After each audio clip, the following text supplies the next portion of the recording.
In the vastness of the deserts, where the horizon stretches endlessly and the sun burns like a golden crown above shifting dunes, silence reigns like an ancient king, a silence so deep that it seems to breathe with memory, as though the sands themselves are alive with secrets, whispering softly to those who dare to listen. Imagine standing at the edge of the Sahara or the Rub al Khali, the empty quarter of Arabia, feeling the immensity of the land press upon your spirit. Dunes rising like waves frozen in time, their crests glowing with sunlight, their shadows falling like velvet upon the earth. The wind moves across them in whispers, sculpting ridges and valleys that shift with each passing day, erasing tracks, burying cities, swallowing roads, and hiding civilizations that once flourished in lands now silent. The desert is both destroyer and preserver. It buries walls and temples beneath oceans of sand, yet it also protects them from time, sealing them away, preserving memories beneath its veil.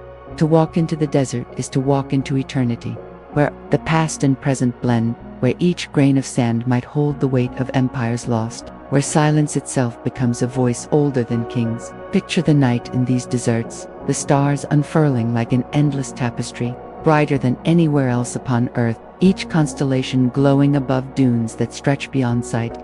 Under such skies, ancient travelers once guided caravans across perilous routes, their camels laden with salt, gold, frankincense, and knowledge. They followed the stars, and in their songs and stories, the deserts became alive with memory, not empty wastelands, but sacred spaces where gods whispered, where spirits lingered, where kingdoms thrived before vanishing. The silence of sands holds paradox. It is emptiness and abundance, death and survival, loss and preservation. To an untrained eye, the desert appears barren, but to those who listen, it reveals layers of history. Cities of the Garamantes beneath Libyan sands, Nabatean temples hidden in canyons, forgotten roads carved by caravans, and whispers of the lost city of Yuba, Arabia's Atlantis, swallowed by dunes. Imagine ancient caravans shimmering in the heat, disappearing into mirages, their songs rising like prayer into the silence. Imagine forgotten queens of Kush commanding armies, their pyramids now half buried in Sudanese sands. Imagine Berber tribes recounting tales of spirits that wander the dunes, warning travelers not to lose their way. The silence of sands is deceptive, for it is filled with echoes, the laughter of children who once ran through desert markets, the chants of priests in temples now lost, the clash of armies who fought and perished, leaving only swords rusting beneath the dunes. To listen to the desert is to hear time itself, stretching backward beyond memory, holding within it empires that rose, shone, and crumbled, their remnants hidden in silence. The sands are both tomb and library, keeper of ruin and guardian of wisdom. And as you drift into rest, let this vision cradle you, the sun setting over golden dunes, shadows deepening into cool blue, stars awakening one by one in the vast heavens, the wind carrying whispers across the silence, as though the desert itself breathes the stories of kingdoms buried deep, waiting for dreamers to listen, waiting for seekers to remember. Eternal, timeless, the silence of sands keeping its secrets forever in the heart of the Sahara, where today only emptiness stretches and scorching winds carve ripples across the dunes. There once thrived a people whose brilliance is all but forgotten, a civilization that turned the desert into a home. The desert engineers, whose story lies half buried beneath Libya's sands, their memory preserved only in fragments of stone, in faint echoes of Roman chronicles, and in the shifting silence of the dunes that once concealed their power. Imagine the 3rd century before our era, when most of the world thought the Sahara an impassable wasteland, a realm of death too vast to cross, too hostile to tame. Yet here the Garamantes flourished, not as nomads wandering endlessly, but as builders, city makers, innovators who drew life out of the most hostile of landscapes. They discovered the desert's secret veins of water, aquifers hidden deep below the earth, and from these veins they carved their miracle fagora, underground irrigation channels that stretched for miles, carrying cool water beneath the sand, protected from the sun, feeding fields where wheat swayed, dates ripened, and olives grew where no one thought they could. In the midst of desolation, their fields were green, their towns alive, their markets vibrant. They built walled settlements, some with stone towers rising from the sand, their streets buzzing with artisans and traders. They harnessed the strength of camels long before their widespread use elsewhere, turning the Sahara not into barrier but into highway. Imagine their caravans moving like ships across golden seas, laden with salt, ivory, gold, and captives, connecting the heart of Africa to the Mediterranean, carrying wealth and knowledge along paths invisible to outsiders. The Garamantes were feared as raiders and respected as traders, their warriors swift upon chariots, their arrows sharp, their speed legendary. Roman authors, writing from distant cities, described them with awe, calling them a wild desert people. But Rome itself coveted their riches, and Roman armies marched into the sands to subdue them. Yet the Garamantes resisted, not with grand battles, but with the desert itself. Romans found their legions swallowed by heat, lost in vastness, undone by thirst. The Garamantes did not build colossal monuments like the Egyptians, nor leave libraries like the Greeks, but their legacy was carved in the earth itself, in networks of fougera that stretched for thousands of miles, a hidden architecture beneath the sands. Imagine the silence today, archaeologists walking over dunes where only stones remain, then digging down to reveal channels, perfectly aligned, still carrying traces of water centuries after the Garamantes vanished. Their disappearance is a mystery. Climate shifted, perhaps wars with neighbors drained their strength, perhaps overuse of water dried the aquifers. Whatever the cause, their cities were abandoned, their fields turned back into desert, their names nearly lost, their memory reduced to whispers in Roman texts and ruins buried beneath dunes. Yet in truth, they were pioneers, showing that even the harshest desert could be conquered with ingenuity, that life can bloom where death seems certain. To stand where they once stood is to feel the paradox of desert time, cities rising and vanishing, ingenuity buried but not erased, memory half forgotten yet alive in the soil. And as you drift into rest, let this vision cradle you, green fields blossoming in the midst of Sahara, channels of cool water flowing silently beneath golden dunes, caravans shimmering in heat as they cross endless sands, towers rising like mirages above horizons, and the Garamantes, the forgotten engineers of the desert, still whispering their brilliance to the winds that move across the silent sea of sand. In the shimmering heat of the Sahara, where dunes rise like waves of an endless ocean, and mirages dance upon the horizon, there once moved processions so vast and so wondrous that they seemed to transform the desert itself into a highway of gold. Caravans of merchants and pilgrims, scholars and slaves, camels and treasures, winding across the barren expanse in silence broken only by the creak of leather, the padding of hooves, and the whispers of wind carrying the promise of distant riches. Imagine hundreds, sometimes thousands, of camels in long, unbroken lines, each animal carrying heavy burdens of salt from the desert mines, gold from the forests of West Africa, ivory from elephant lands, ostrich feathers, perfumes, silks, copper, and sometimes knowledge itself, bound in books or carried in the memory of traveling scholars. The Sahara, vast and merciless, was no barrier to these traders. It was their domain, their bridge linking the Mediterranean world to the kingdoms of Ghana, Mali, and Songhai, to the lands of Hausa and Bornu, to Timbuktu with its libraries and mosques, to Cairo with its bustling markets, to Marrakesh with its gardens, to Fez with its scholars. Imagine the long shadows of camels stretching over golden sand at dusk, the caravan halting at a desert oasis where date palms shimmer and wells offer life. Here, travelers would rest, feed their animals, pray beneath the stars, and listen to stories told by fire, stories of kings draped in gold, of deserts haunted by jinn, of travelers who never returned. These routes were lifelines of wealth, but also of culture. They carried not only goods, but ideas. Islam spread along these trails, as did mathematics, astronomy, medicine, poetry.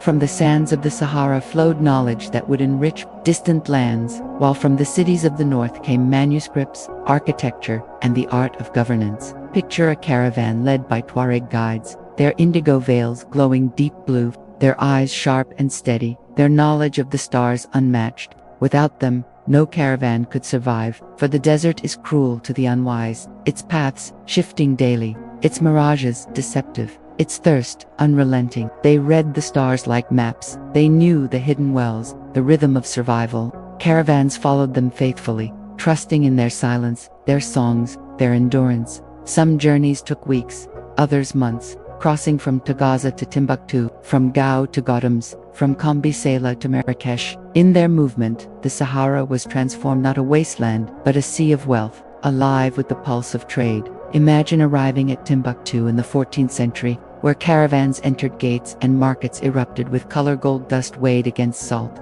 books bound in leather, traded as precious as jewels, scholars debating beneath the shade of mosques, pilgrims preparing for journeys to Mecca.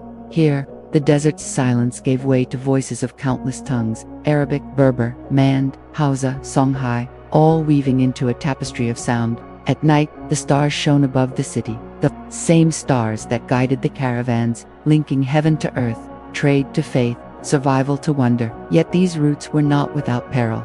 Caravans could be swallowed by sandstorms, their lines scattered, their bodies buried. Bandits haunted the paths, eager to seize gold or captives. Thirst claimed many, their bones bleaching beneath the sun. And yet, despite the danger, caravans endured for centuries, their wealth shaping kingdoms, their memory etched into the sands. Even when ships began to sail around Africa and the desert routes declined, the echoes of the caravans lingered. The Sahara still holds traces, ancient caravanserais crumbling beneath dunes, salt mines abandoned, wells carved into rock, graffiti scratched by travelers into stone. To listen to the desert now is to hear their echoes, the slow, rhythmic plodding of camels, the creak of leather saddles, the chanting of prayers as men walked under endless skies.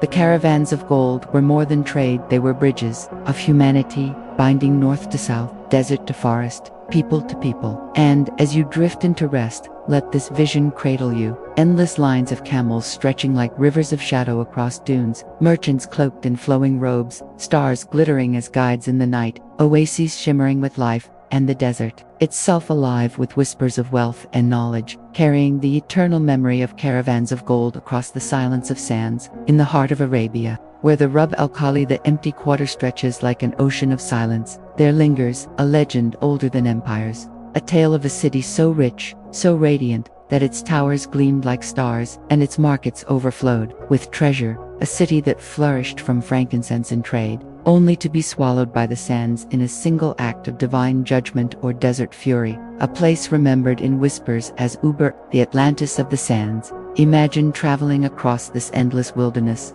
dunes rising like golden waves, mirages flickering at the edge of sight, the heat shimmering with illusions, and then like a dream made real, a city appearing, walls carved of stone, towers reaching high, gates open to welcome merchants from Persia, India, Africa, and the Mediterranean. Its streets were said to be alive with color, its bazaars heavy with frankincense, resin, the sacred treasure of temples and palaces across the ancient world, alongside gold, ivory, and spices.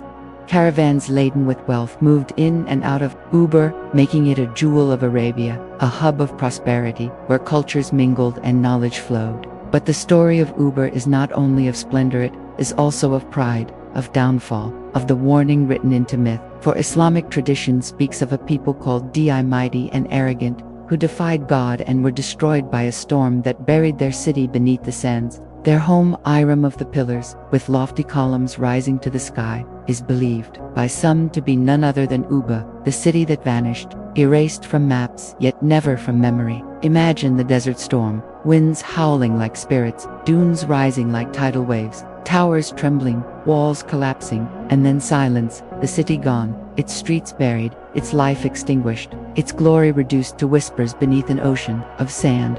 For centuries, travelers told of Uber with awe and longing. Bedouin guides pointed to the shifting dunes, saying beneath them lay ruins too cursed to uncover.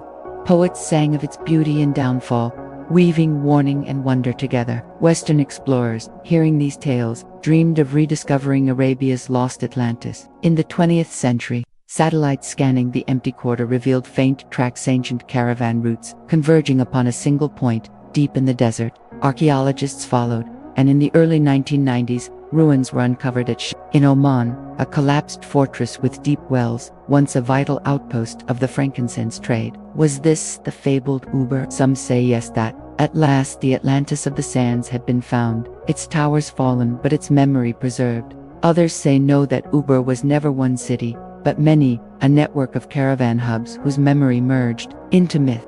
Perhaps the truth lies between a city that was real, magnified by legend.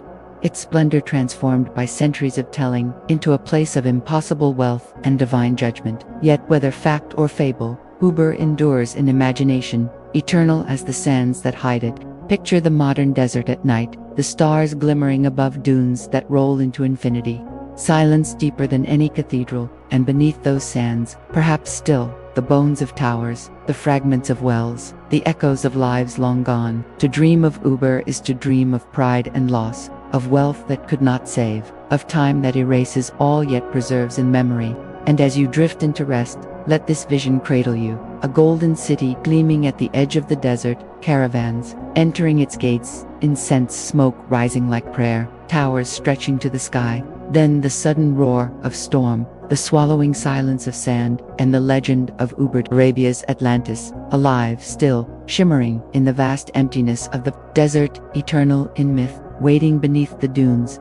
In the golden deserts that stretch along the Nile's southern reaches, where the river carves its eternal path through canyons and sands, there rose kingdoms that rivaled Egypt in power. Kingdoms too often forgotten beneath the shadow of the pyramids to the north, yet whose glory still whispers from the dunes. The Nubian empires, the land of Kush, the realm of the Black Pharaohs who once sat upon Egypt's throne and ruled a domain stretching from Khartoum to the Mediterranean, leaving behind monuments, pyramids, and temples half buried in sand, guardians of a history as rich as any in the ancient world. Imagine the land of Nubia 3,000 years ago, when its people controlled the cataracts of the Nile, commanding the flow of trade from sub-Saharan Africa to Egypt, their warriors fierce, their archers feared as the bowmen of Kush, their kings proud and ambitious. They built their capital first at Kerma, a city of mud-brick temples and colossal walls, where merchants brought ivory, ebony, incense, and gold, where artisans shaped pottery of elegance unmatched, red and black, vessels glowing like polished fire. When Egypt expanded southward, Nubia resisted, at times conquered, at times rising again. Always resilient, its identity forged in struggle and survival. Then, in the 8th century BCE, Kush rose to its zenith.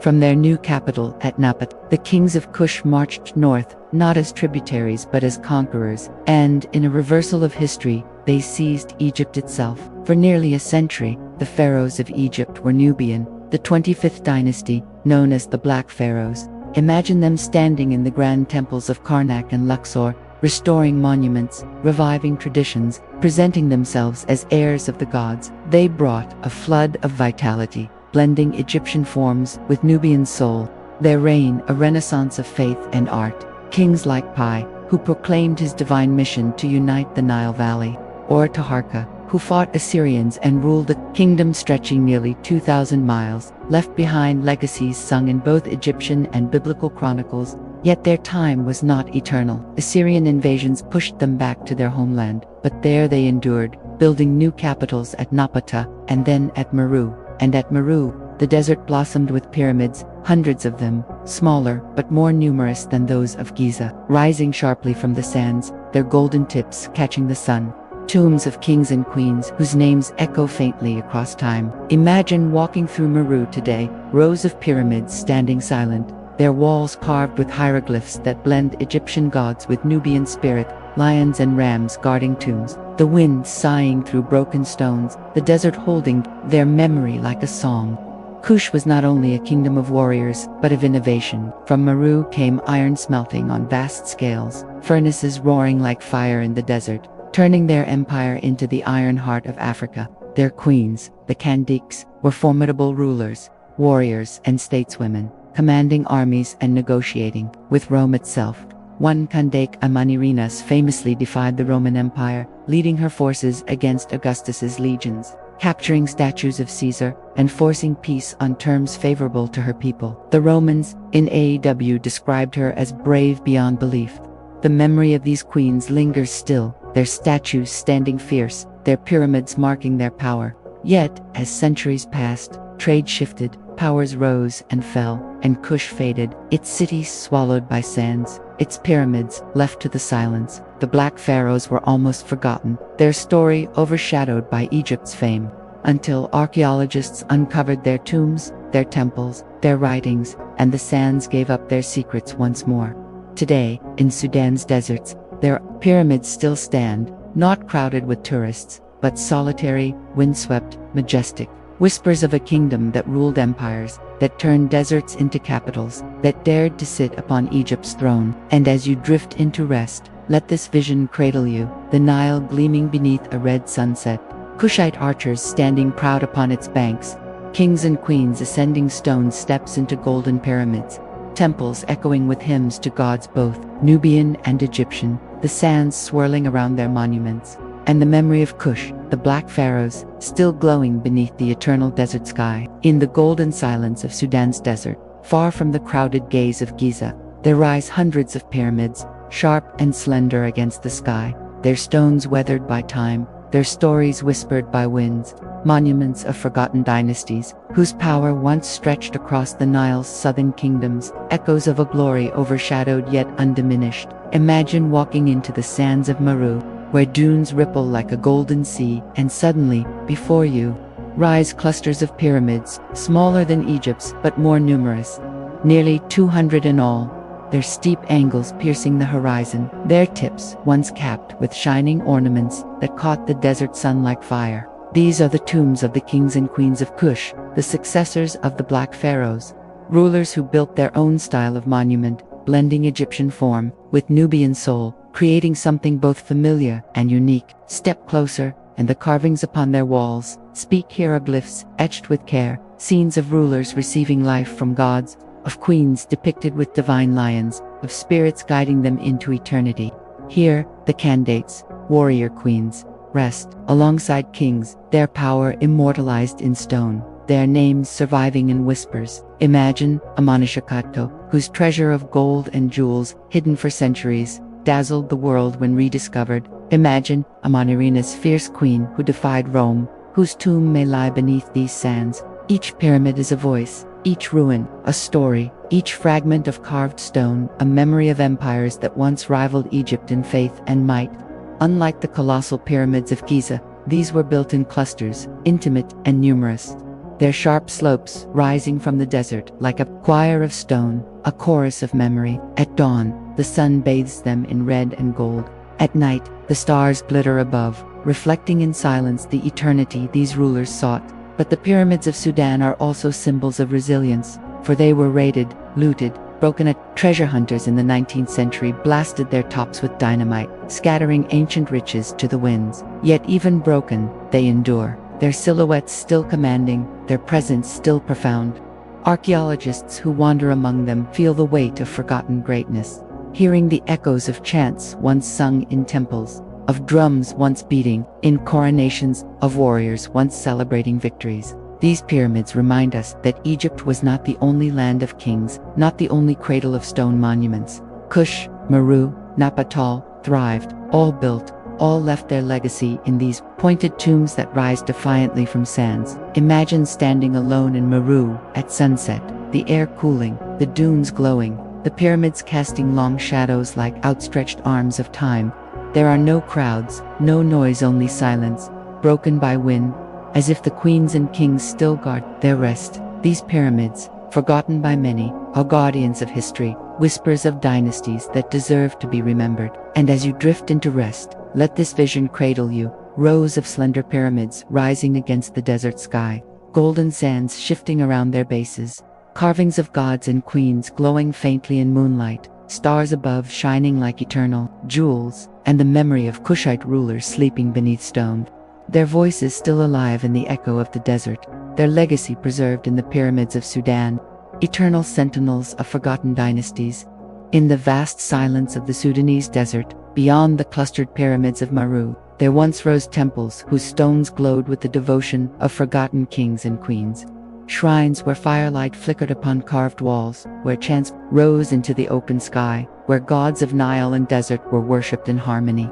Guardians of faith whose ruins still whisper of a time when belief itself burned as bright as the sun. Imagine approaching the ancient city of Meru at dawn, the first rays of light striking sandstone walls painted with colors long since faded, but once vivid: red, gold, and blue. Priests in flowing robes led processions through massive gateways, carrying incense and offerings of grain, milk, and wine, the smoke curling into the morning air. These temples were not copies of Egypt's grandeur.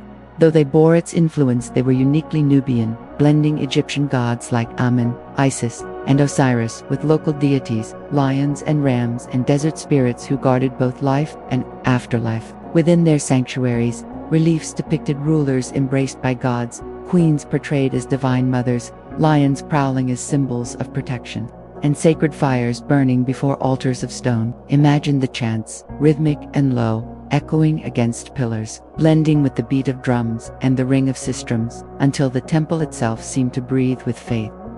The people of Kush believed their kings were chosen not only to rule, but to maintain harmony between gods and world, between desert and river, between life and death. To neglect the gods was to invite ruin, but to honor them was to bring prosperity, even in the harshest sands. These temples were also centers of power, for religion and rule were one.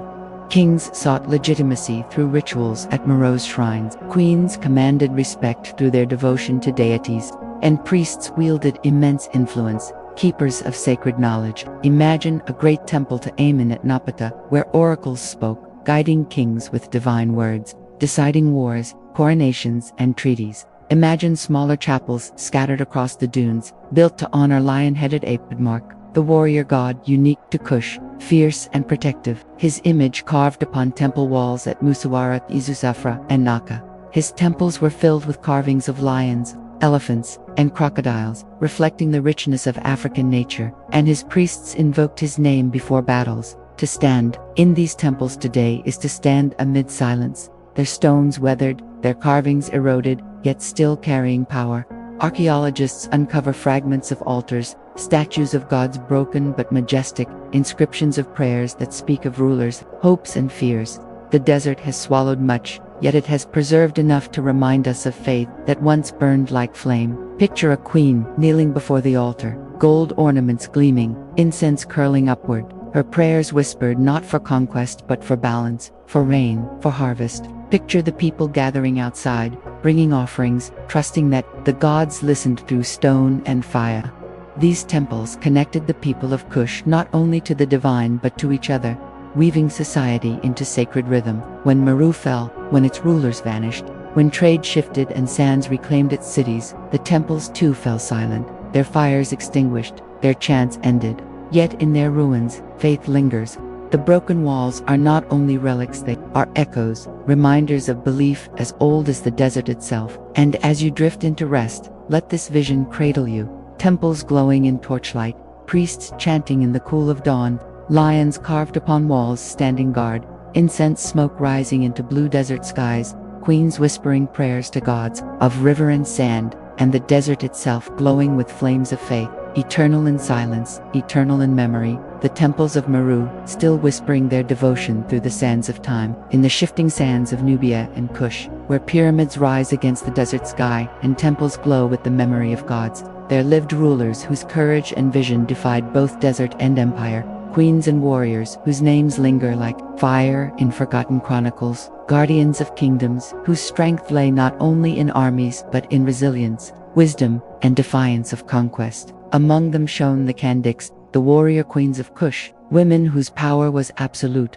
who commanded armies, presided over courts, and negotiated with kings and emperors as equals. Imagine Amanirenas, her eyes sharp with resolve, standing before her warriors in the 1st century BCE, her arm raised as she rallied her people against the might of Rome. When Augustus sent his legions to seize Nubia, Amanirenas met them not with submission but with war. She led her soldiers across burning sands, attacking Roman forts, capturing statues of Caesar himself, and bringing them back to Meru, symbols of her defiance. The Romans, shaken, struggled against the harsh desert, their armor heavy, their supplies scarce, while the Nubian archers rained arrows with deadly precision. In time, a peace was forged not of defeat, but of respect, with Amanirenas securing terms that favored her kingdom. Rome itself, mighty and proud, acknowledged the strength of a queen from the desert. Picture her return to Meru, the people cheering, drums echoing across the sands, her triumph etched not in stone but in the hearts of her people. She was not alone. Other Kandiks ruled with similar authority. Amanish, whose treasures of gold and jewels stunned the world when discovered centuries later.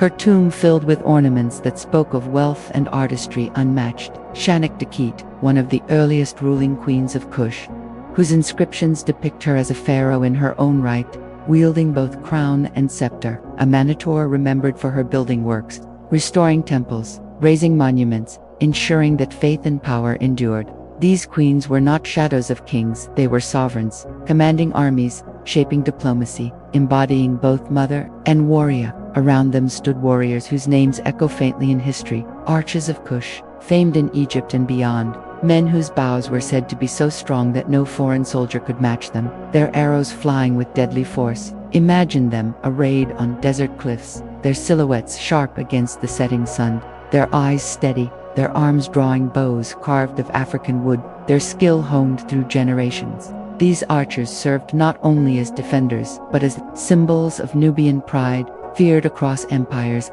Their presence was so renowned that Egyptians once called Nubia Tasseti, the land of the bow. Beyond kings and queens, beyond archers and armies, there were also stories of resilience in daily life. Nomadic warriors who guided caravans across treacherous paths, guardians of oases who defended wells with courage, women who sang war songs that stirred hearts and gave strength to fighters. Even when empires pressed against them, Egyptians from the north, Romans from the Mediterranean, Axumites from the east, the people of Kush resisted, not always by victory, but by survival, by enduring, by refusing to be erased. Their stories became legends, carried in songs, carved in stone, whispered by the desert winds.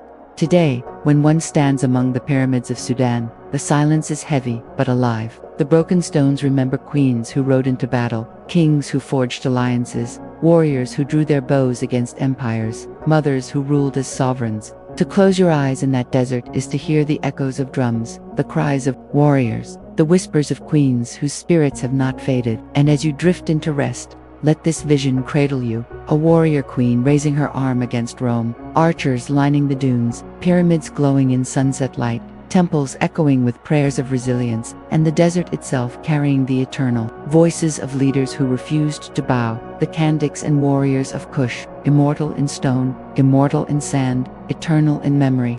In the ancient world, where the Mediterranean sparkled like a jewel of endless trade and conquest, there rose a city whose power and ambition carried far beyond the sea into the heart of the desert.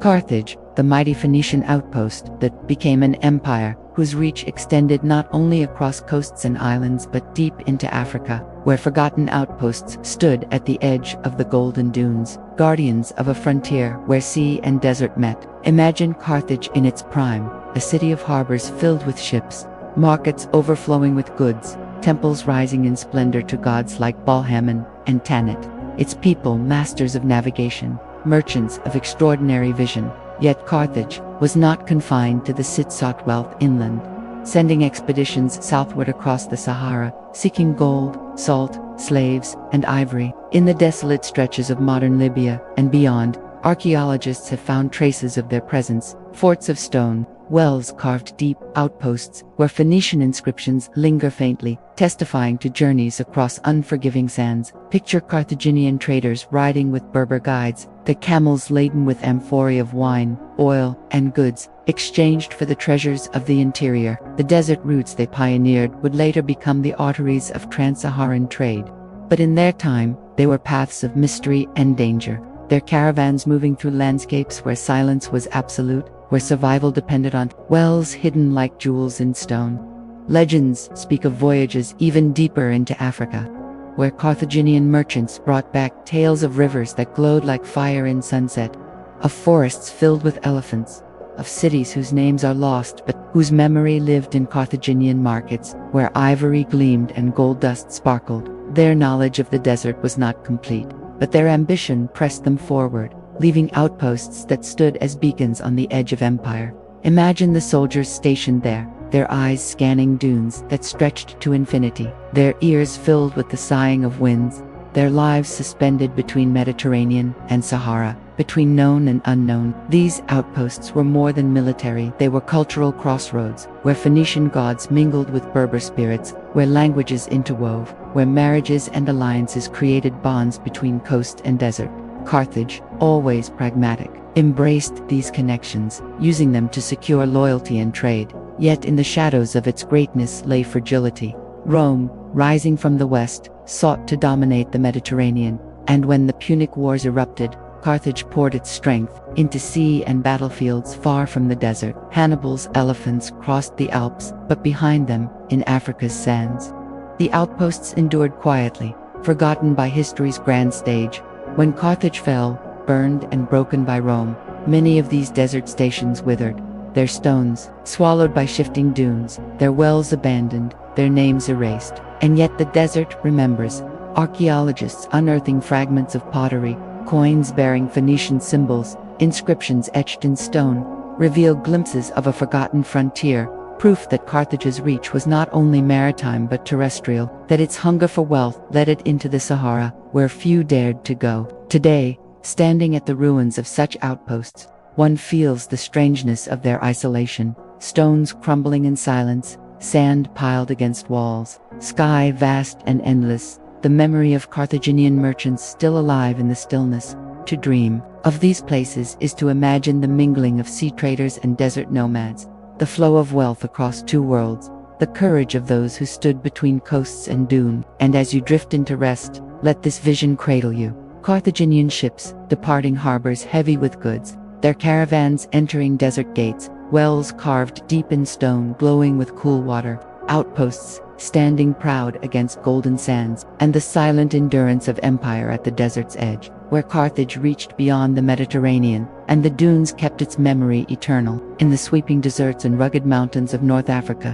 where the winds of the Sahara meet the shores of the Mediterranean, there lived a people whose endurance and spirit shaped history across millennia, the Berbers, children of the desert and highlands, whose kingdoms rose and fell yet whose identity endured.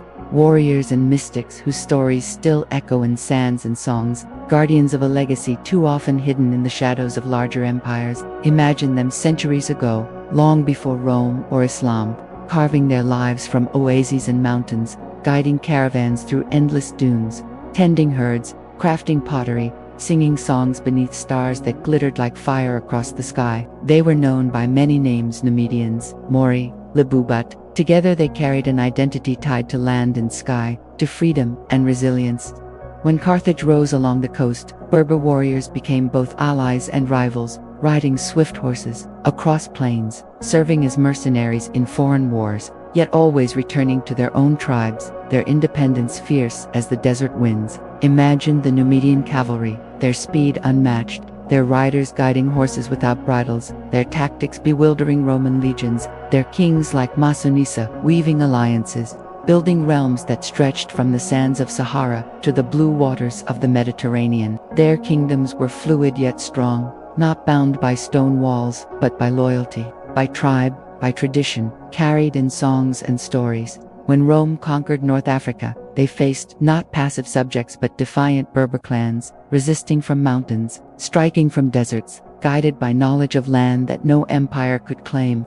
Across centuries, the Berbers absorbed and reshaped influences, blending Roman roads with their own paths, Christian monasteries with their desert mysticism, and later, Islam with their fierce devotion. With Islam came new kingdoms, dynasties that carried Berber identity into empires. The Almoravids, emerging from desert camps, warriors draped in indigo veils, their faces hidden, their faith burning as they swept across the Maghreb and into Spain, forging realms of law, learning, and devotion.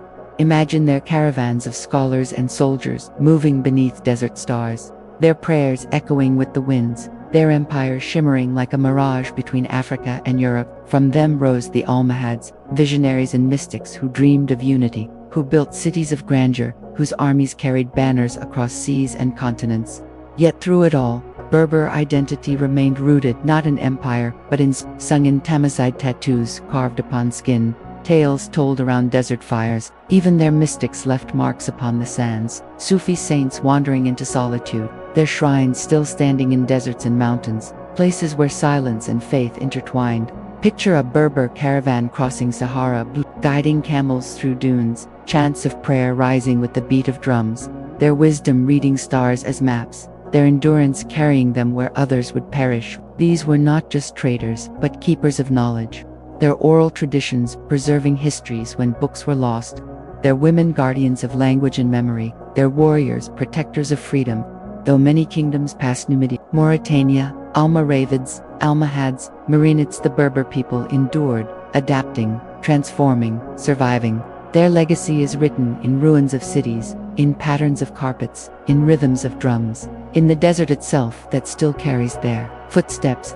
To dream of them is to dream of resilience, of freedom, of identity tied not to empire stones but to the eternal sands and skies. And as you drift into rest, let this vision cradle you. Berber warriors riding swift horses across golden plains, mystics whispering prayers beneath desert stars, queens weaving songs of strength, tribes gathering around fires in mountain valleys, caravans shimmering across horizons, and the unbroken spirit of the Berbers, eternal as the dunes, eternal as the wind that whispers their memory across the kingdom of sands.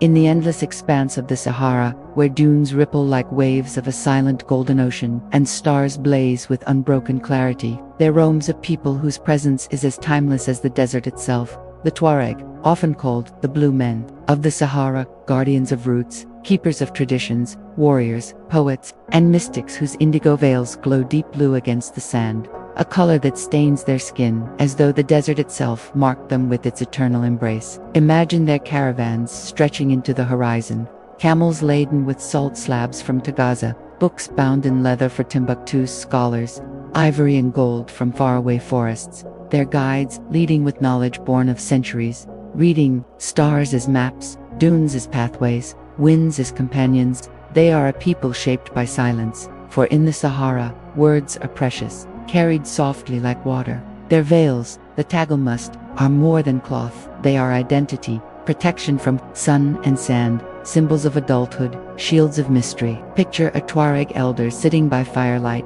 his indigo veil shimmering in the glow, his voice steady as he recites poetry that has traveled through generations, verses of longing, of bravery, of love carried across dunes.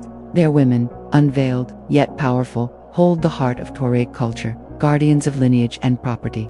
Composers of songs, their voices weaving rhythm into the desert night. They sing of caravans, of warriors, of spirits that wander the dunes, their words like wind upon sand, carrying history forward. In battle, Tuareg warriors were swift and elusive, striking with spears and swords, disappearing into desert storms, their blue veils haunting enemies like apparitions of sand. Yet they were not only warriors, they were traders, guides, mediators between worlds.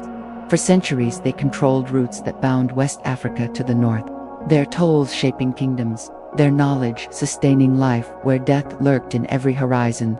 To walk with the Tuareg was to enter a covenant with the desert, to surrender to its silence, to trust those who knew its hidden wells, its shifting paths, its unseen dangers. Their myths tell of spirits dwelling in dunes, of jinn whispering in winds, of ancestors guiding them through storms. In their hands, the desert was not emptiness but a living presence, a realm of memory, challenge, and faith. When Islam reached the Sahara, the Tuareg embraced it with their own rhythm, blending ancient customs with new prayers, carrying Qurans in their caravans, chanting verses beneath the stars, their mosques built from desert clay yet alive with devotion. Still, they remained fiercely independent, resisting empires that sought to subdue them, be they Arab dynasties, Ottoman governors, or European colonizers. To this day, they are remembered as defiant, never fully conquered.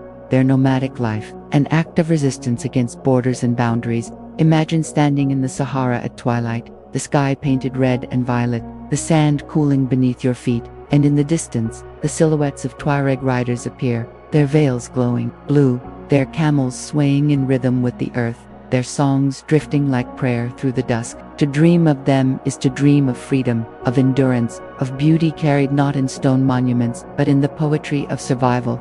And as you drift into rest, let this vision cradle you.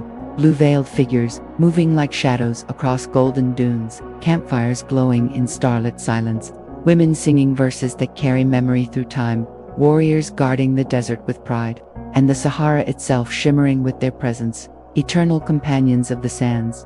The Tuareg, the blue men of the Sahara. In the 11th century, when the Sahara's golden silence stretched endlessly and the Maghrib's mountains stood like guardians of the coast, a movement was born in the desert that would grow into an empire. the Almoravid's men, draped in indigo veils, forged by faith and endurance, warriors who carried the fire of the Sahara across North Africa and into Spain, shaping kingdoms with the force of their devotion. Imagine their beginnings, small groups of tribesmen living at the edge of the desert, gathered by a Berber scholar named Abdallah ibn Yasin, who preached purity of faith, discipline, and unity. In the wilderness of Mauritania, he built a desert monastery fortress where men devoted themselves to prayer, study, and war. Their lives bound by austerity, their bodies hardened by the desert's harshness, they became Almoravids, the people of the Ribbit, and from this discipline, an empire was born. Their veils, like those of the Tuareg, concealed their faces. Their indigo robes gave them an aura of mystery, their very presence a reminder of desert resilience.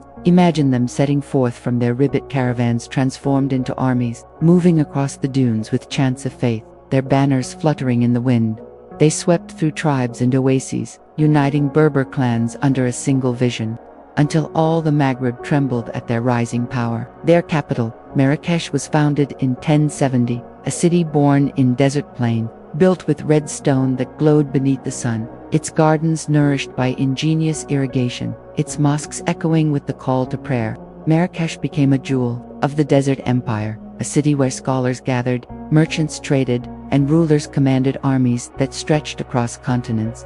From here, the Almoravids carried their faith north, crossing into Al-Andalus, the Muslim kingdoms of Spain, at the call of princes threatened by Christian recall. In 1086, under Yusuf ibn Tashfin, their leader, cloaked in indigo, they crossed the Strait of Gibraltar and met the forces of Castile at the Battle of Sabraches. Imagine the clash, desert warriors chanting prayers as they charged, Christian knights lowering lances, dust rising like storm, cries echoing, and at the end, the Almoravids victorious, halting the Christian advance, their strength born not of numbers alone but of conviction. They remained in Spain, imposing unity on fractured Muslim rulers, bringing the austerity of the desert into the palaces of Al-Andalus, their presence reshaping cities from Seville to Granada.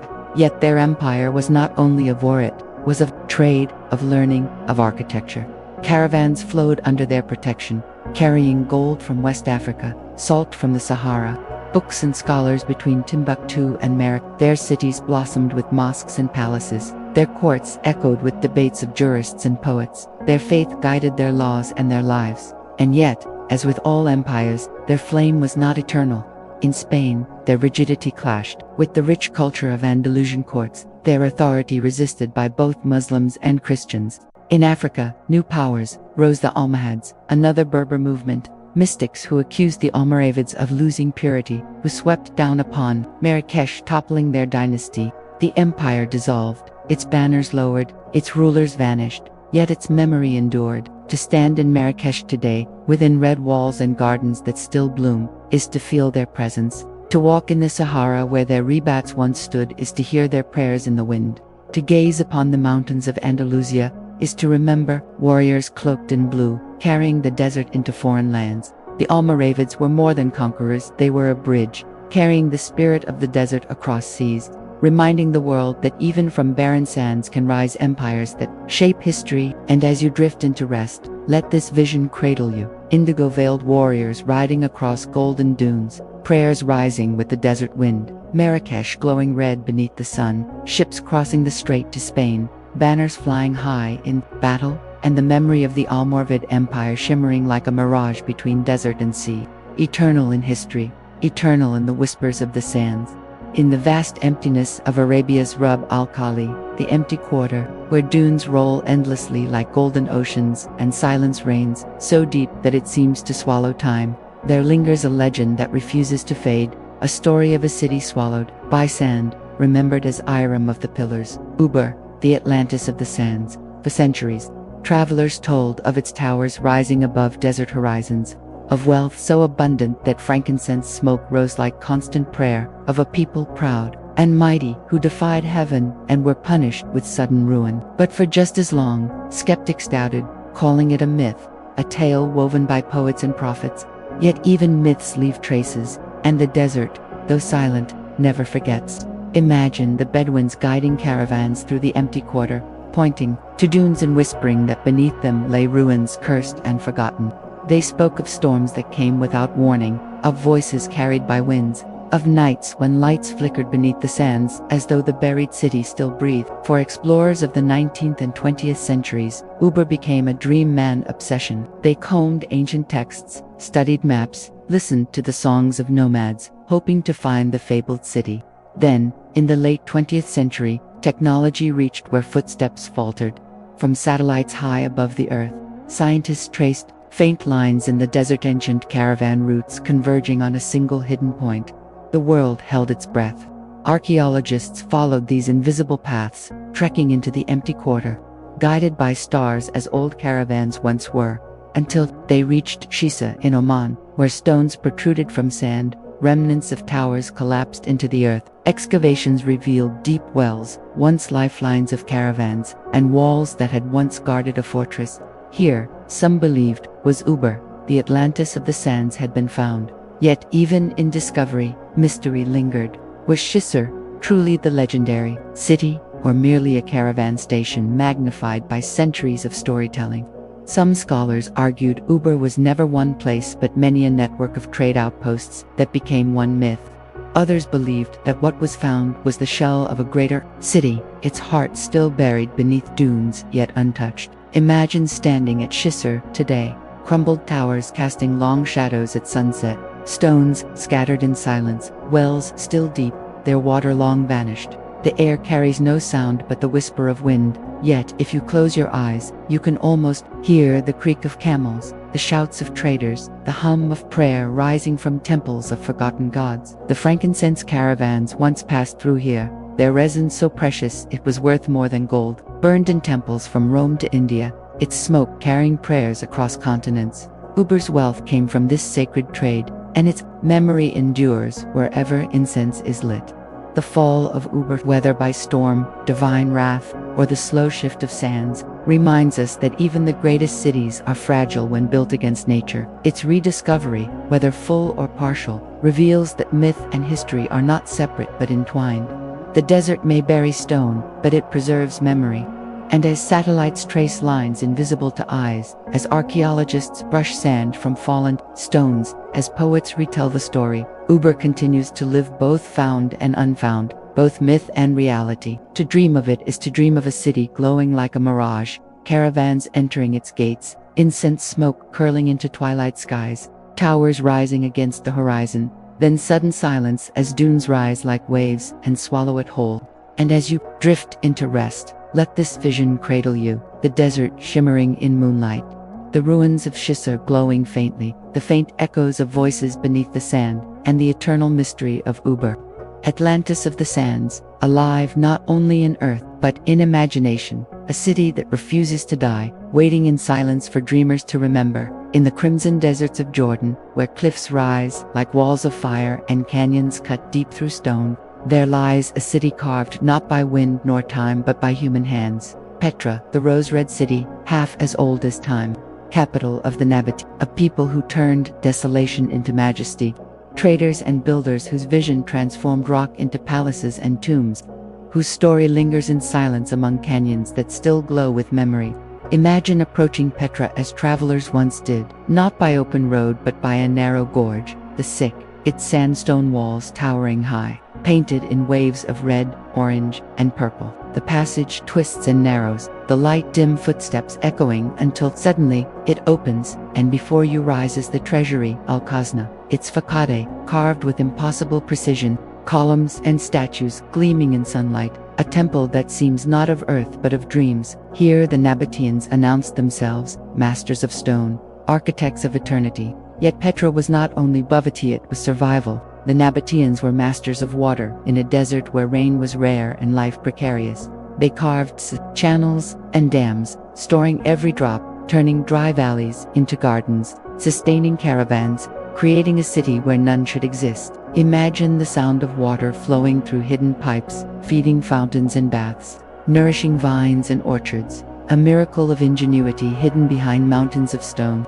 Petra flourished because it stood at crossroads of trade, connecting Arabia, Mesopotamia, Egypt, and the Mediterranean. Caravans laden with frankincense, myrrh, spices, silk, and gold passed through its gates, and the Nabateans grew rich, their markets alive with color, their temples filled with offerings to gods both local and foreign. They worshipped Dushara, lord of mountains, and Al-Yutza, goddess of the morning star, blending Arabian deities with Hellenistic art, carving altars into peaks where priests once lit fires that glowed against the night sky. Picture Petra at dusk, fires burning on high places, chants rising into starry skies, traders resting in carved halls, the city alive with voices in many tongues. Yet the Nabateans built more than Petra. Scattered across deserts are their hidden cities, Hegra in Arabia, with tombs carved in cliffs, Madan Sali, a sister to Petra, its facades still glowing in the desert sun, and countless outposts, where cisterns and carvings whisper of their presence.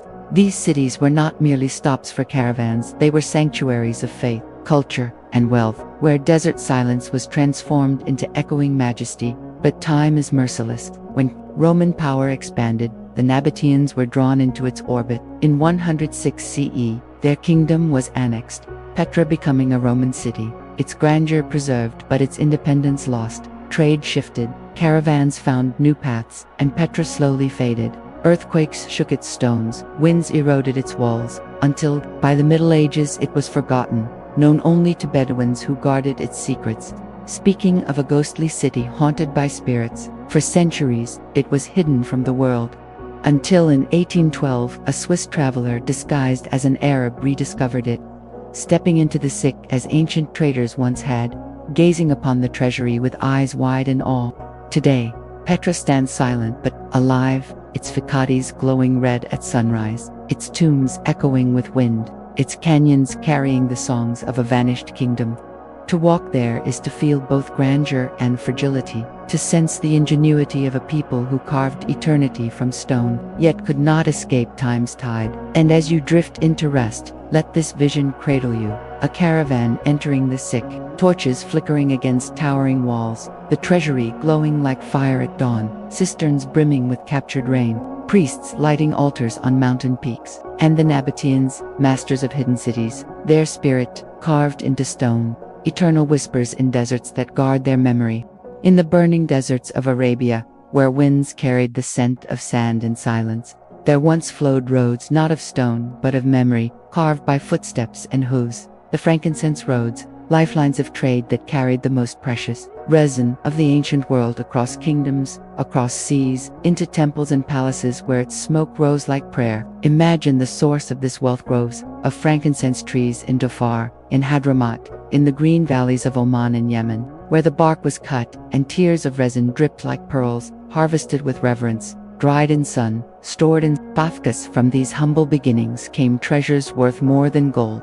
Caravans gathered the resin, loading it upon camels, and began their journeys northward, across scorching sands, through wadis and mountains, to the cities of Shabwa, Emrib, and beyond. These were not short travels, they stretched for months, their lines of camels moving like rivers of shadow against blazing dunes, their survival dependent on oases hidden like jewels, their rhythms set by the rising of stars and the whisper of guides. At night, fires flickered as traders recited prayers, asking protection from spirits of desert and wind. Imagine their voices, chanting beneath skies ablaze with constellations, their faces lit by glow, their incense already burning in offering to gods of safety.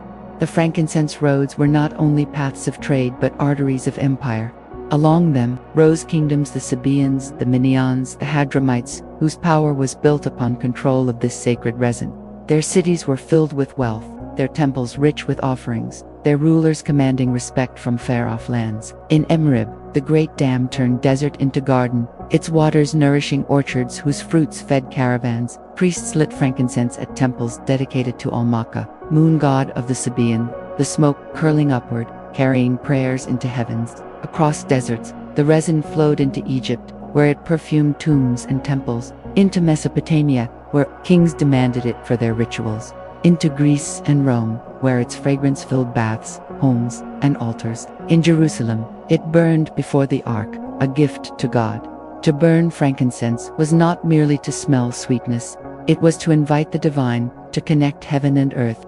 Imagine the Roman markets, stalls heavy with spices, merchants weighing lumps of resin, its aroma mingling with cinnamon, myrrh, and pepper.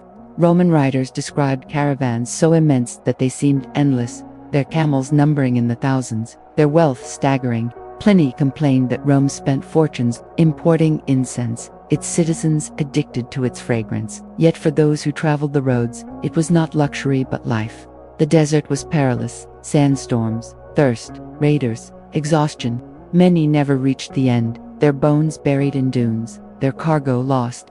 But those who survived brought with them riches that shaped empires. Picture a caravan nearing Petra, the rose-red city, its camels swaying as they entered gates carved in stone, the scent of frankincense announcing their arrival. Traders rejoiced, coins clinked, temples glowed with new offerings. Farther north, incense burned in Roman forums, in Christian churches, in rituals that linked desert groves to distant faiths. Yet even this golden road faded when ships mastered the sea routes, carrying incense directly across oceans. The caravans dwindled, the kingdoms withered, the roads fell silent. Today, only traces remain: stone altars in Yemen, inscriptions on cliffs, ruins of caravanserais where camels once rested, and the faint scent of resin still harvested in groves that cling to mountainsides. To walk those paths now is to walk among ghosts, to feel echoes of voices, to sense the wealth that once turned deserts into empires. And as you drift into rest, let this vision cradle you: the glow of fires in desert camps, camels heavy with resin moving beneath endless skies, priests lighting altars with fragrant smoke, temples glowing with devotion, and the frankincense, roads stretching forever through sands, eternal veins of sacred trade, binding worlds together with the fragrance of heaven carried upon the breath of the desert. In the boundless silence of the Arabian desert, where dunes shift like waves of a restless sea, and the stars burn brighter than torches of eternity, there lives a people who have carried memory not in books of stone, nor scrolls of ink, but in voices, in verses, in songs that drift upon the wind. The Bedouin, guardians of oral tradition, keepers of the desert's memory, whose stories flow like rivers through time, whose poetry binds past to present in rhythms as old as sand itself. Imagine a Bedouin camp at night, tents pitched low against the wind, camels resting in the dark, fire crackling at the center, casting shadows upon faces veiled and unveiled. Around it, elders speak, their voices steady as desert wind, reciting tales of ancestors who crossed these same dunes, who fought battles, who found wells in times of drought, who loved and lost beneath the same constellations. These are not stories of idle fancy, they are maps, histories, philosophies, the very compass of Bedouin life, woven in words that endure where ink fades. Their poetry, the qasida, stretches back centuries, verses long and flowing, composed in strict meter, sung with a voice that sways like camel's gait. These poems speak of love so fierce it outlasts exile, of bravery in battle, of the cruelty and beauty of the desert. A single line can hold the weight of longing, of honor, of grief. Picture a young Bedouin poet standing before his tribe, reciting, under the stars, his words falling like rain upon silence. The people swaying, murmuring, carried away by rhythm that is both song and memory. Women to keep the tradition alive, weaving songs as they spin wool, as they lull children to sleep, as they sing to camels, their voices rising, soft yet strong, carrying memory through generations. In their verses, the desert itself is Alevit. Winds speak, its dunes guard secrets, its stars are guides and witnesses. Through song, the Bedouin teach values, hospitality, loyalty, courage, patience, to offer water to a stranger, to shelter the lost, to defend honor. These are not mere customs but sacred duties, carried in verses passed from tongue to tongue. Their oral tradition holds not only history but law. Agreements are sealed by poetry, disputes settled by recitation, wisdom carried in rhyme, remembered more easily than prose. In times of hardship, songs comfort. In times of celebration, they ignite joy. Imagine the beat of a simple drum, the clap of hands, voices rising in unison as tribes gather for weddings, for raids, for journeys, their chants echoing across dunes, carried by winds for miles. Even the Quran, when it came to the desert, entered a world already rich with poetry, its verses resonating with rhythms familiar to Bedouin ears, its beauty amplified by a culture that revered the spoken word as sacred. Bedouin memory, unlike stone, does not crumble, unlike ink, does not fade, it flows, alive in breath. Even today, when cities rise and satellites cross the skies, Bedouin songs endure. In remote camps, children still learn verses from elders, their tongues shaping words that are centuries old. The desert still listens, carrying their voices across silence, storing their memory in winds. To sit with them is to step into timelessness, to hear not only stories of the past, but the heartbeat of the desert itself. And as you drift into rest, let this vision cradle you, a fire glowing in endless night, faces gathered close, voices rising and falling like waves of memory, poems flowing with the rhythm of camel steps, stars glittering as eternal witnesses, and the desert itself echoing with song. The Bedouin memory alive and unbroken, a river of words that carries history, through silence, eternal as the sands themselves.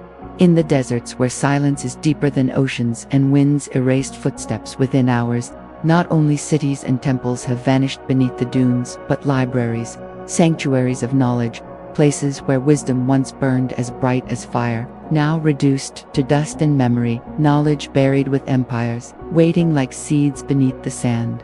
Imagine a caravan arriving at Timbuktu in its golden age, when the Sahara's caravans did not carry only salt and gold, but manuscripts, thousands of them bound in leather, their pages filled with mathematics, astronomy, medicine, law, and poetry. The libraries of Timbuktu, glowing in candlelight, housed words that connected desert to cosmos, that mapped stars, that measured time, that guided rulers and taught faith.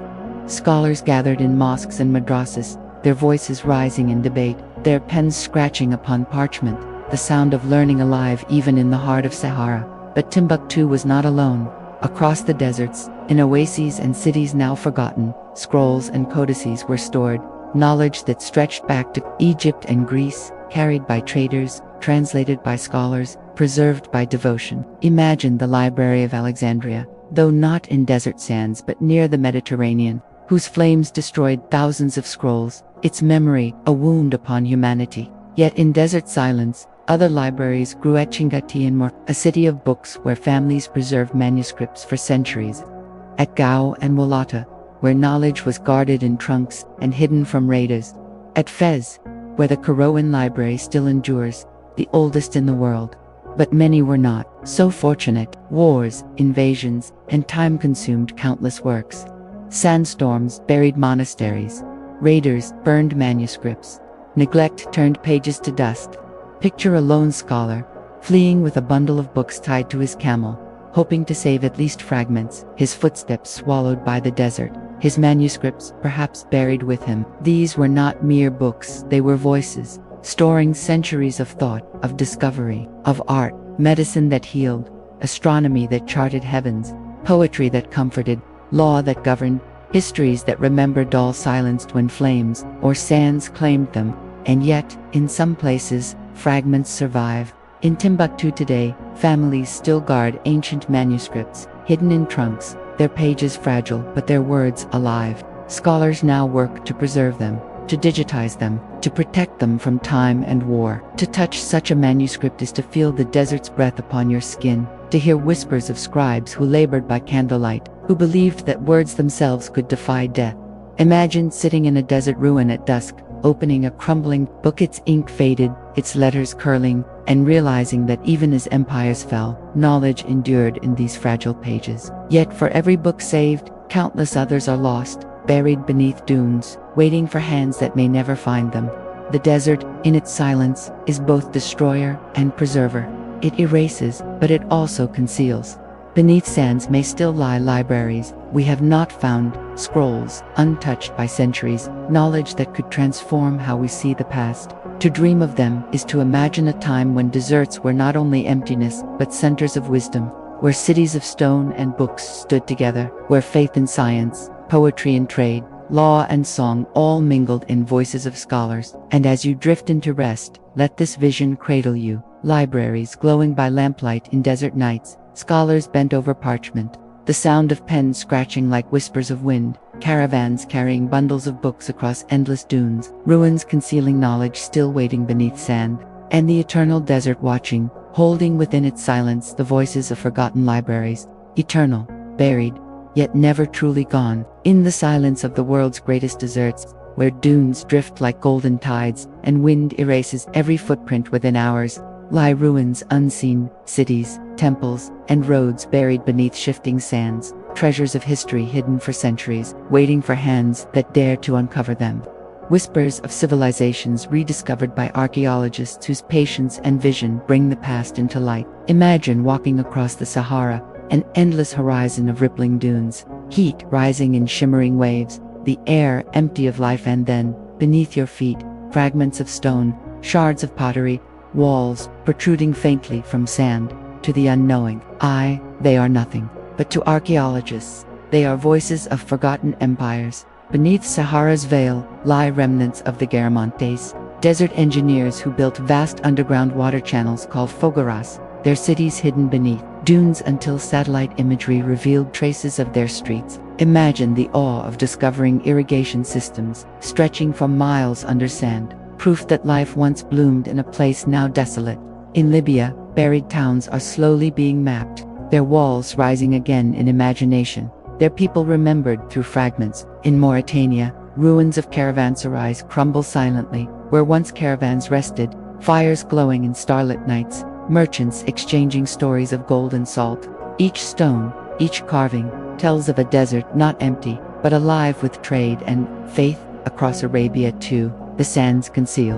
In Oman, the ruins of Shisar, thought to be Uber, emerged only when satellites traced ancient caravan routes. Imagine archaeologists brushing away sand to reveal wells and collapsed towers, their hands shaking as legend became stone. In Saudi Arabia, Madan Salih, sister city to Petra, lay forgotten, its tombs carved into cliffs, sealed by silence, until modern excavation revealed facades as grand as any in Jordan, proof that Nabatean splendor extended deep into Arabia. Elsewhere, inscriptions carved into rocks reveal names of forgotten kings, prayers of travelers, marks left by caravans that once crossed wastelands. Picture archaeologists crouched before sandstone cliffs, tracing letters with their fingers, feeling time collapse between then and now. But archaeology in the desert is not simple sands shift, burying and uncovering, protecting yet erasing. Storms sweep through sites, burying ruins anew. Sometimes whole cities are glimpsed only for moments before swallowed again, like mirages of stone. The desert is both enemy and alut destroys, but it also preserves, sealing beneath its silence, objects untouched for centuries, mummies found in Egyptian oases, perfectly preserved by arid winds, manuscripts buried in clay jars, safe from moisture, tools and weapons left in caves, their edges still sharp. Each discovery is a bridge across time. Yet countless ruins remain, unseen, hinted at only by legends of Bedouins, by faint lines visible from the air, by dreams of explorers. Beneath dunes may lie entire cities, their temples intact, their streets waiting, their voices silenced but not gone. Imagine what still sleeps beneath Sahara, beneath Arabia, secrets that could rewrite history, stories that wait for hands of patience. To dream of these ruins is to imagine the desert not as emptiness but as an archive, a library written in sand, its shelves hidden, its pages waiting to be turned. And as you drift into rest, let this vision cradle you. Archaeologists brushing sand from forgotten walls, satellites tracing invisible paths across endless dunes, tombs carved into red cliffs glowing under desert sun, wells emerging from silence, and beneath golden sands, entire worlds waiting. Eternal ruins, breathing in silence, eternal voices sleeping, until rediscovery brings them once more into the light of memory. In the endless expanse of the desert, where sun scorches the earth by day and stars glitter like frozen fire by night, lies not only silence and emptiness, but a teacher. For the desert is a place of trials, of lessons written not in ink but in wind and sand, of wisdom carved into those who dared to live within it, teaching resilience, faith, and survival to countless generations. Imagine the first nomads setting foot upon dunes, their eyes searching for water, their ears tuned to the sigh of winds, their hearts beating with both fear and awe. The desert is merciless, its heat unforgiving, its storms sudden, its droughts endless, but within its cruelty lies a gift, for it shapes those who endure into people of unbreakable strength. Every grain of sand is a reminder of impermanence, every well a lesson in gratitude, every caravan a parable of patience. To survive the desert is to learn humility, to know that man is small, that nature is vast, that arrogance brings ruin, but respect brings life. Picture a Bedouin guide leading travelers through dunes at night, his eyes reading stars like letters of an eternal script, his steps unerring, his silence filled with knowledge passed from ancestors. He does not conquer the desert, he listens to it, follows it, becomes part of it. This is the first lesson. Resilience born not from domination but from harmony. The desert teaches that strength lies in endurance, in bending without breaking, in walking when hope is thin, in rising when storms strike. Its people, shaped by this lesson, live lives woven with patience, their poetry praising steadfastness, their faith built on submission, not to weakness but to the infinite. For here, beneath skies so vast they seem to touch eternity, faith flourishes. Prophets walked deserts, their revelations born in silence, their words shaped by solitude.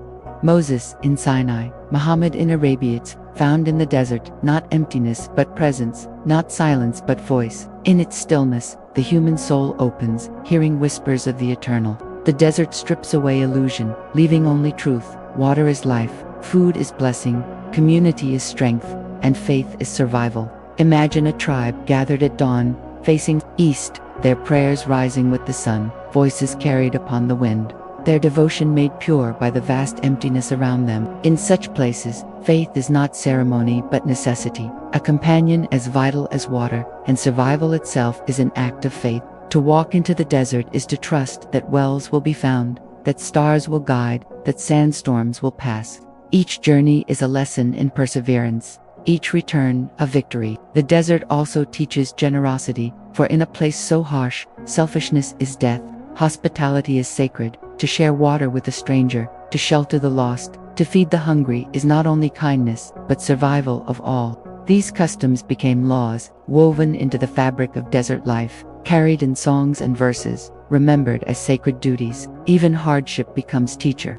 Sandstorms remind of fragility, droughts of patience, the endless horizon of hope. To endure them is to learn resilience deeper than any fortress, faith stronger than any stone. Today, when many no longer live by dunes but in cities of steel and glass, the lessons of deserts still speak. We too face storms of life, droughts of spirit, nights of silence. To remember the desert is to remember that even in emptiness, there is guidance, that endurance brings light, that humility brings strength, that faith sustains. To dream of the desert is to dream of walking beneath stars, of fire glowing in silence, of voices reciting poems of courage, of prophets hearing revelation in stillness, of people surviving not by power but by harmony. And as you drift into rest, let this vision cradle you.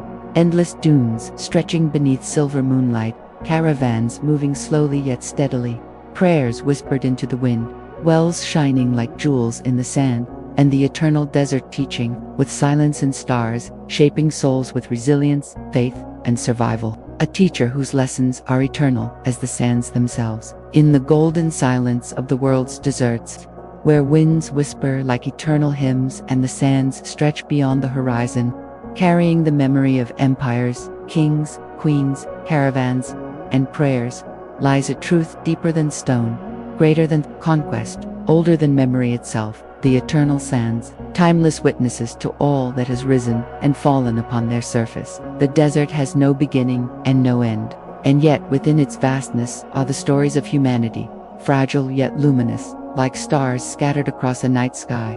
We have walked together through these sands, wandering with the Garamontes, who drew water from hidden veins beneath the Sahara, their channels flowing silently beneath dunes that today seem lifeless. We have marched with caravans of gold, camels carrying wealth and knowledge across horizons, their shadows stretching endlessly at dusk, their voices mingling with chants and prayers. We have stood at the gates of Ubra, Arabia's Atlantis, imagining its towers rising against a storm, then vanishing beneath a tide of sand. We have gazed upon the pyramids of Kush and Meru, sharp and slender against the Sudanese sky, tombs of queens and kings who defied Rome, who ruled with strength and wisdom, who built monuments not only of stone but of resilience. We have entered Petra through the sick, our footsteps echoing in silence until the treasury revealed itself like a miracle carved from rock, its facade glowing rose-red in the morning sun. We have walked the frankincense roads, inhaling the fragrance of sacred resin carried for centuries across dunes into temples, palaces, and churches. its smoke rising like bridges between earth and heaven. We have sat with the Bedouin by their fires, listening to poems sung beneath the stars, verses that carried memory when books turned to dust, wisdom shaped not by ink but by voice. We have followed Tuareg caravans, their blue veils glowing in moonlight, their songs carrying rhythm of survival across Sahara's emptiness. We have witnessed the Almoravids march from rebats of sand into Spain, carrying faith and discipline across seas, shaping kingdoms with devotion as fierce as fire. We have entered libraries of Timbuktu, their manuscripts glowing with knowledge, then seen them scattered by war, hidden in trunks, preserved by families who understood that words are wealth. We have brushed away sand with archaeologists, uncovering ruins long forgotten, wells that once quenched caravans, inscriptions that once prayed to gods. We have learned from the desert itself, from its silence and its storms, from its harshness and its beauty, from its lessons of humility, patience, generosity, resilience, and faith. And now, as the journey ends, the sands remind us of something eternal. That time is vast, and we are small, but in our smallness lies a spark, a story, a memory that even silence cannot erase. Imagine standing at the edge of the Sahara at twilight. The sky burns red and gold, then fades into violet. The dunes stretched like waves of an ocean without shore. The air cools, and the stars emerge, so many, so bright, that the heavens seem to descend upon the earth. Around you, there is no sound but the wind, moving gently, shifting grains that have outlived empires. Close your eyes, and the sands begin to speak. You hear the voices of kings and queens, their pride and their prayers. You hear the chants of priests in temples lit with incense. You hear the creak of leather and the padding of camels, caravans moving like rivers across emptiness. You hear the clash of warriors, the songs of poets, the cries of children in lost cities, the whispers of scholars bent over fragile manuscripts. You hear prophets receiving revelations in silence, their words flowing into eternity. The desert speaks all voices, yet none. It remembers all, yet forgets nothing. It is both tomb and cradle, destroyer and preserver, silence and song. And as you stand there, you realize that you too are part of this eternal story. The sand beneath your feet is older than pyramids, older than oceans, older than memory itself. One day, your footsteps too will vanish, erased by wind, but your story, your resilience, your faith, your survival will join the chorus of the desert, whispered into eternity. For this is the truth of the sands: nothing lasts, and yet everything endures. Cities fall, but memory lingers. Libraries burn, but words survive. Temples crumble, but faith continues. Empires vanish, but people endure. The desert teaches us to live not for stone or wealth, but for spirit, for love, for memory, for the spark within that resists silence. As the journey closes, let us leave the deserts, not with sorrow, but with awe. They are not empty, they are full, overflowing with stories that glow like embers beneath ashes, waiting for dreamers to uncover them. They are eternal, and in their eternity, they cradle us, reminding us that though we are fleeting, we are also part of something infinite. And as you drift into rest, let this vision cradle you. Endless dunes bathed in silver moonlight, stars burning like jewels above, the whispers of forgotten empires rising like music in the wind, the fragrance of frankincense lingering in the air, the glow of distant fires in nomadic camps, pyramids casting long shadows against dawn, and the sands themselves shimmering, timeless, eternal, guardians of memory, keepers of silence, teachers of faith. Close your eyes, breathe deeply, and let the desert hold you. For in its eternal watch, you too become part of the story, a whisper among whispers, eternal as the sands themselves.